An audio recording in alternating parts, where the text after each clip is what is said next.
আমি যখন ছোট ছিলাম, মসজিদে যাওয়ার ব্যাপারে আমার তেমন আগ্রহ ছিল না।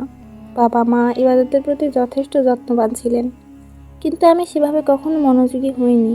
বন্ধুদের সঙ্গে সময় কাটানো, সিনেমা দেখা আর শপিংয়ে যাওয়া, এসবেই আমার মন লাগতো। আমি মনে করতাম মসজিদে যাওয়া শুধু ধর্মপ্রাণ মানুষের কাজ। তবে শবে বরাতের রাতে আমার জীবন পাল্টে যায়, আর তার সাথে এক নতুন অভিজ্ঞতা যুক্ত হয়।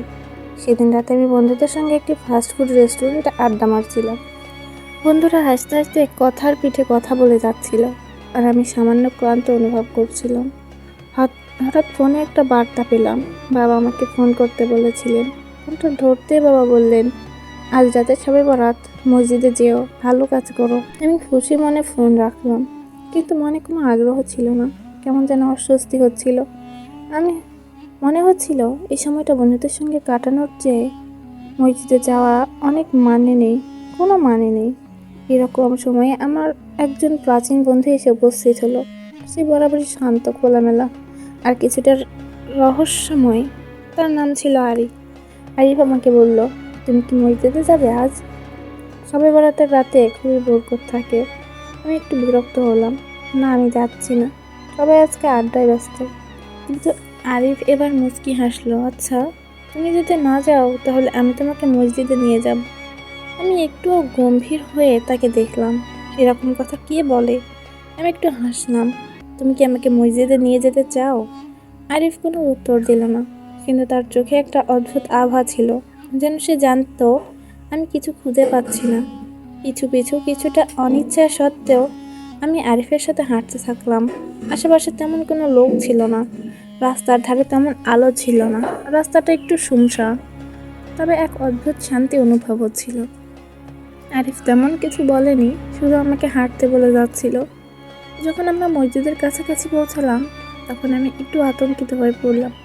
মসজিদে কত মানুষ থাকে, কত কিছু শিখতে হবে, এসব চিন্তা করতে করতে আমি একরকম ভয় পেয়ে গেলাম। আরিফ হঠাৎ বলল, যে কেউ ইবাদত করতে চায় তাকে নিজেকে প্রস্তুত রাখতে হয়। তার কথায় একটা গভীরতা ছিল যা আমার মনকে নাড়া দিয়ে গেল। মসজিদে ঢুকে আমরা কাতারে দাঁড়ালাম। আমি এখনো মনে মনে ভাবছিলাম, এখানে এসে কি লাভ হবে। কিন্তু তারপর যখন ইমাম কোরআন তিলাওয়াত করতে শুরু করলেন, তখন যেন কিছু একটা বদলে গেল। কোরআনের শব্দগুলো আমার হৃদয়ে গভীরে গিয়ে পৌঁছালো। যেন আমি প্রথমবারের মতো বুঝতে পারছিলাম এই কথাগুলো কোথা থেকে এসেছে। আমি চোখ বন্ধ করে শোনার চেষ্টা করলাম, আর মনে হলো এই শব্দগুলো আমি বহুবার শুনেছি, কিন্তু কখনো এত গভীরভাবে অনুভব করিনি। আরিফ পাশে ছিল, কিন্তু সে কিছু বলল না। আমি চোখ মুছলাম। একটা অদ্ভুত কান্না এসে গিয়েছিল। জানি না কেন, তবে ওই মুহূর্তে আমার জীবনের সব অতীত ভুলে গিয়েছিলাম। মনে হচ্ছিল যেন আমি নতুন এক দুনিয়ায় প্রবেশ করেছি। মসজিদে এসে অনুভব করা শান্তি আমাকে নিজের কাছে ফিরে যেতে শেখালো। আলসানভাবে নামাজ শেষ হওয়ার পর ইমাম একটি ছোট্ট বক্তব্য দিলেন। তার কণ্ঠে এক বিশেষ শক্তি ছিল, যা সবাইকে ধৈর্য এবং ভালো কাজ করার দিকে আহ্বান করছিল। আমার মনে হলো এই কথাগুলো আমি আগে কখনো শুনিনি, কিন্তু এখন যেন শব্দগুলো জীবনের অংশ হয়ে গেছে। আমি আরিফের দিকে তাকালাম, আর সে কেবল হেসে বলল, এটা সবসময় তোর কাছে ছিল, তুমি শুধু খুঁজছিলে না। বাসায় ফেরার পথে আমি এক অদ্ভুত অনুভূতি নিয়ে হাঁটছিলাম। মনে হচ্ছিল আমি একজন নতুন মানুষ হয়ে উঠেছি। সবে বরাতের রাতের এই অভিজ্ঞতা আমাকে অনেক কিছু শিখিয়ে দিল। আমার মনোভাব বদলেছে। আমি বুঝতে পেরেছি সঠিক পথে চলতে হলে একে অপরকে সাহায্য করতে হয় এবং ধর্মের দিকে মনোযোগ দিতে হয়।